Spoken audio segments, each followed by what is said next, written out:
Remember, I just showed you that time-lapse, didn't I, of the Strait of Hormuz, which gives us an idea of how the blocking of the strait by Iran has impacted the flow of oil. 20% of the world's oil comes through that strait. And the Supreme Leader now saying the blocking should continue. He also said this. He says, Iran will not refrain from avenging the blood of its martyrs. Iran will not refrain from avenging the blood of its martyrs. Of course, this statement is not being read by the Supreme Leader. It's being read by a state TV representative. We haven't heard directly from him since the announcement that he is the new Supreme Leader. In fact, to be totally honest with you, Iranians have never heard from him. He's been very, very much taking a back seat. And don't forget, this man, the new Supreme Leader of Iran, lost his father, his mother, his wife, and his only child in those attacks on Saturday. So when we hear him saying things like, Iran will not refrain from avenging the blood of its martyrs, we know what he's talking about.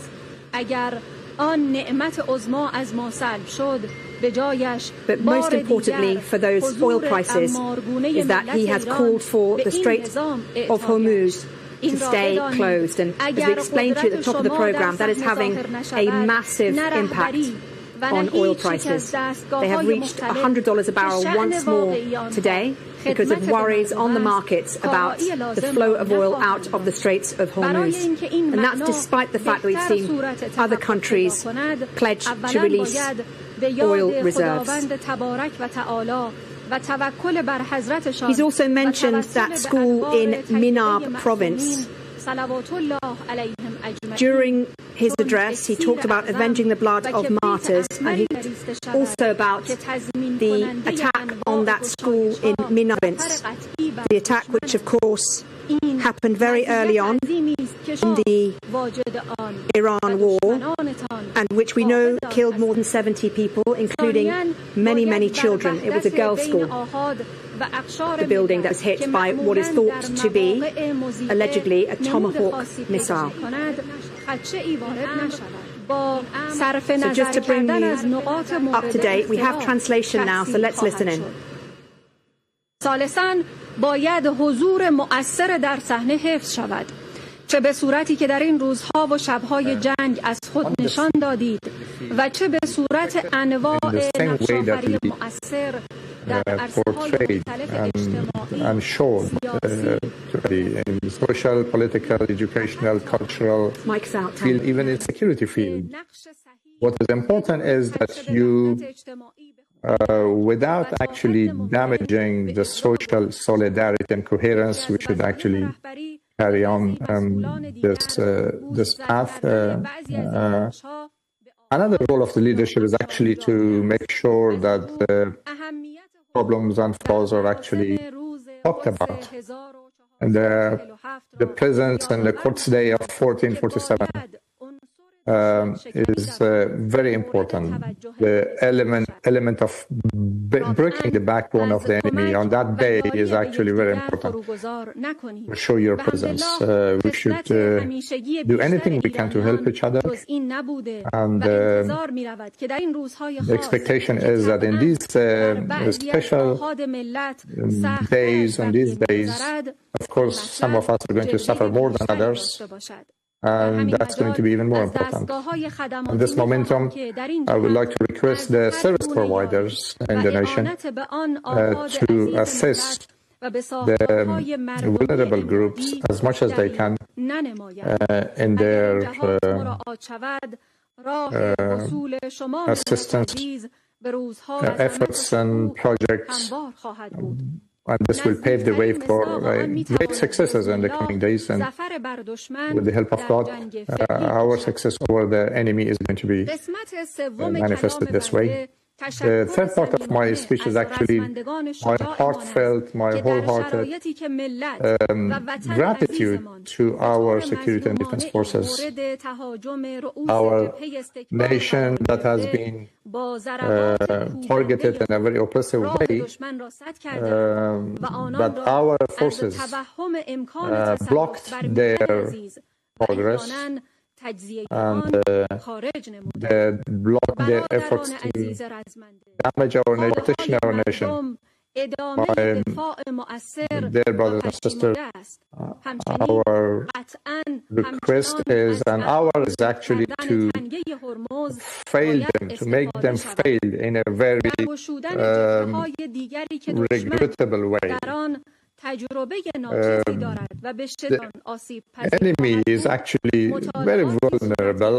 They cannot on new fronts. And we are going to open new fronts against the enemy if deemed necessary. I would also like to request the fighters in the response. The countries of the resistance front are our best friends, and the front of the resistance is an inseparable part of the values of the Islamic revolution. And the solidarity with different elements of this front is very important, and it will actually shorten the way towards the defeat of the Zionist regime. Same way that we saw that Yemen did not stop helping the Gaza people in Gaza, and Hezbollah has also come to the essence of the Islamic Republic, and the resistance of Iraq is also can be interpreted in this way.